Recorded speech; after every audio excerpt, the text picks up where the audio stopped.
Tout le monde peut voir que l'armée ukrainienne sait comment surprendre et sait comment obtenir des résultats. Cela est démontré sur le champ de bataille où nos soldats ont non seulement résisté à la force écrasante des occupants, mais la détruisent également de la manière nécessaire pour protéger l'Ukraine, notre État et notre indépendance.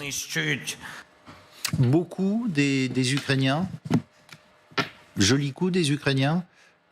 J'ai pas compris votre question. Ce qu'ils sont en train de faire, une incursion en Russie, vous applaudissez, vous dites c'est nouveau?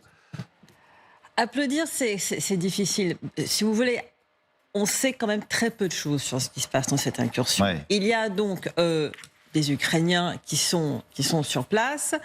Les Russes que l'on voit là, qui se seraient rendus, sont, d'après les sources, et les sources sont encore à vérifier, sont des gardes frontières et des membres de la défense territoriale. Il y en a à peu près une trentaine qui se sont rendus.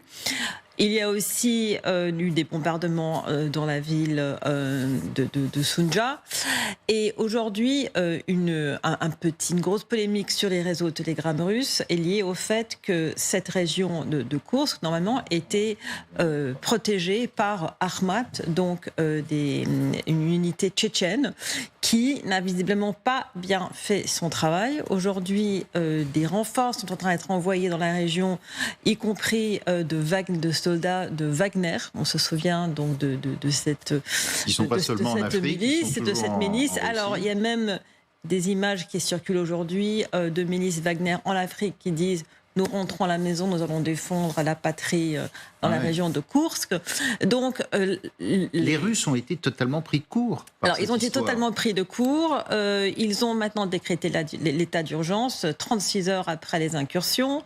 Vladimir Poutine a fait plusieurs réunions de son conseil de sécurité. Vous voulez qu'on l'écoute, Poutine? Il n'a pas l'air content. Il n'est pas du tout rassuré. Non. Changement de ton du président russe.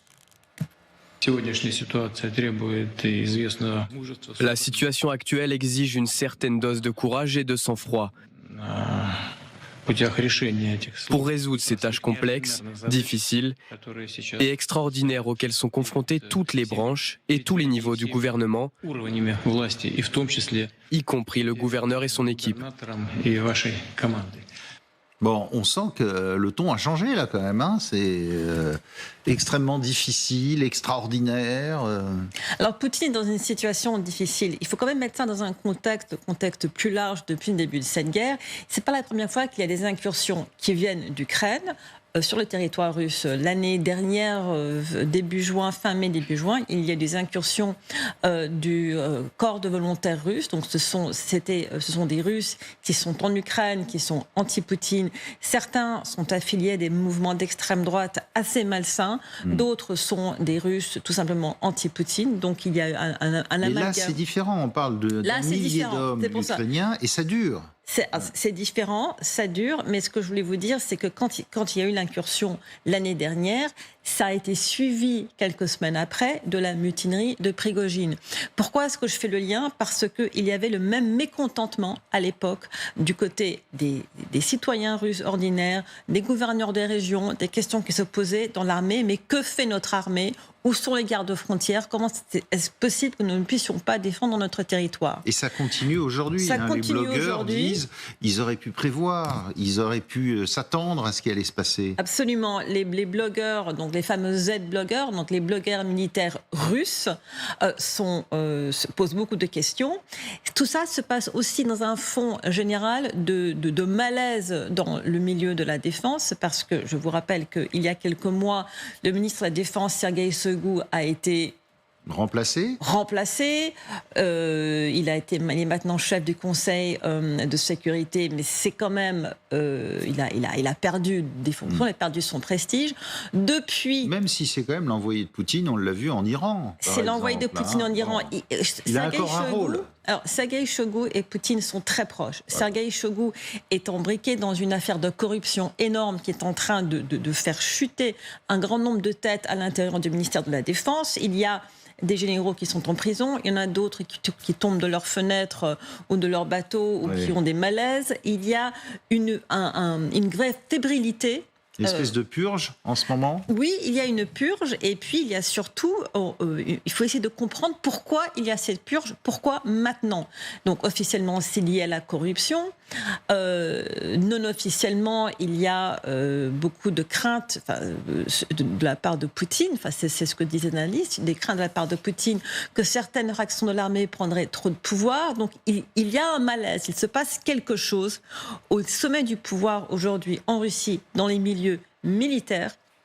Et quand en même temps que ça, il y a une incursion qui est en train d'être extrêmement mal gérée, eh bien, on peut comprendre que Poutine fasse un peu la gueule. Voilà. Oui, voilà. Ensuite, il y a aussi des rumeurs maintenant qui commencent à circuler. Alors, je parle de ces rumeurs, c'est important d'en parler parce que les réseaux Telegram, les rumeurs Telegram sont très puissantes dans la guerre informationnelle, mais aussi relaient des informations qui très souvent finissent par être vérifiées. Donc aujourd'hui, beaucoup de blogueurs Telegram se posent la question sur l'éventualité d'une nouvelle mobilisation.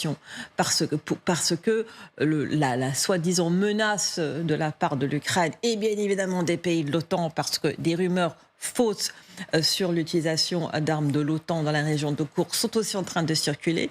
Donc vraiment là, le ton est en train de monter, les tensions sont en train de monter et Poutine est face à des citoyens qui sont mécontents, des citoyens qui envoient des messages aussi sur les réseaux sociaux en disant « aidez-nous ».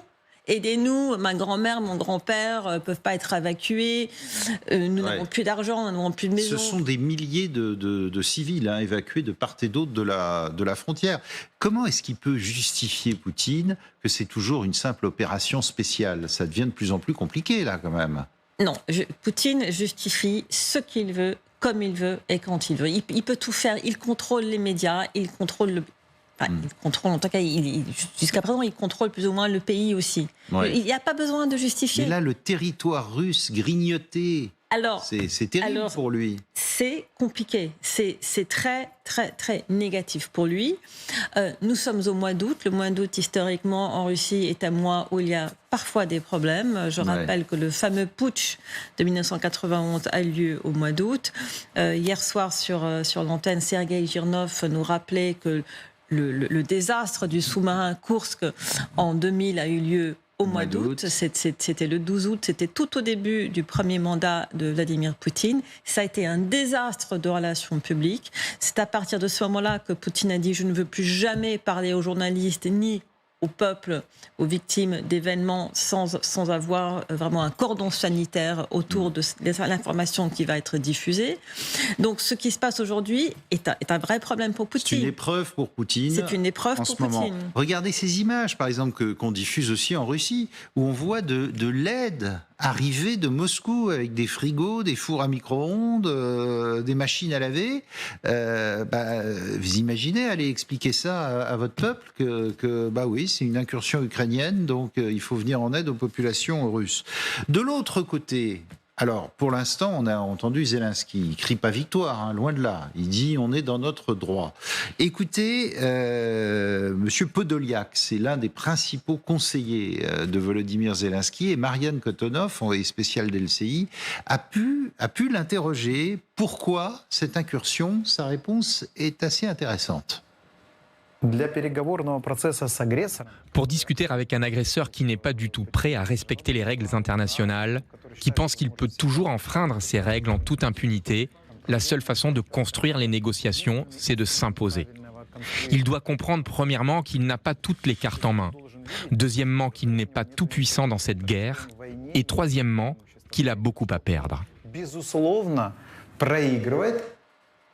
C'est intéressant, il commence à dire... En gros, si vous voulez commencer à négocier, il faut le faire en force. Donc on fait des coups comme ça. Écoutez, c'est pas le seul à le dire. Très sincèrement, je ne pense pas que ce soit vraiment un facteur potentiel de une négociation. Ce qui est important, c'est que l'Ukraine montre qu'elle peut amener la guerre sur les territoires russes, que ça peut déstabiliser la Russie. C'est ça qui fait peur à Poutine. C'est pas le territoire qui serait pris au pas par les Ukrainiens qui va faire peur à Poutine. C'est le fait d'une déstabilisation de son territoire qui peut lui faire peur. Il y a aussi un gazoduc très important qui serait en train de tomber sous contrôle des Ukrainiens et qui pourrait donner aux Ukrainiens la facilité de couper le transit de gaz vers l'Europe à travers l'Ukraine. Donc c'est le seul gazoduc qui pour le moment L'Ukraine qui très gentiment d'ailleurs n'a pas coupé le gazoduc sur son territoire. Hein. Absolument, absolument. Alors Ce qui peut paraître difficilement compréhensible d'ailleurs, mais bon. Ouais. Non, c'est... On disait hier soir, le business continue pendant la guerre. Oui, le business continue pendant la guerre. Il y a aussi beaucoup d'Ukrainiens qui gagnent beaucoup d'argent aussi grâce à ce gazoduc. Donc ce n'est. Mais aujourd'hui, est-ce que c'est une façon de faire pression sur les Russes ou sur les Européens? Il y a aussi une question qui se pose là. Pour le moment, il y a nous sommes au mois d'août, les réactions de chefs d'État européens, moi je n'ai pas entendu beaucoup, j'ai entendu des réactions qui sortent de Bruxelles et j'ai entendu les résultats. La Maison-Blanche hier demandait des informations, disait mais qu'est-ce qui est en train de faire l'Ukraine dans la région de Koursk? Donnez-nous des infos. C'est normal, en quelque sorte. Les États-Unis soutiennent l'Ukraine, les États-Unis ont une grande peur, c'est de ne pas voir ce qu'ils appellent cette escalade avec la Russie. Mais en même temps, John Kirby, le porte-parole du Conseil de sécurité, a quand même dit que l'Ukraine a le droit d'utiliser certaines armes américaines sur les territoires ukrainiens.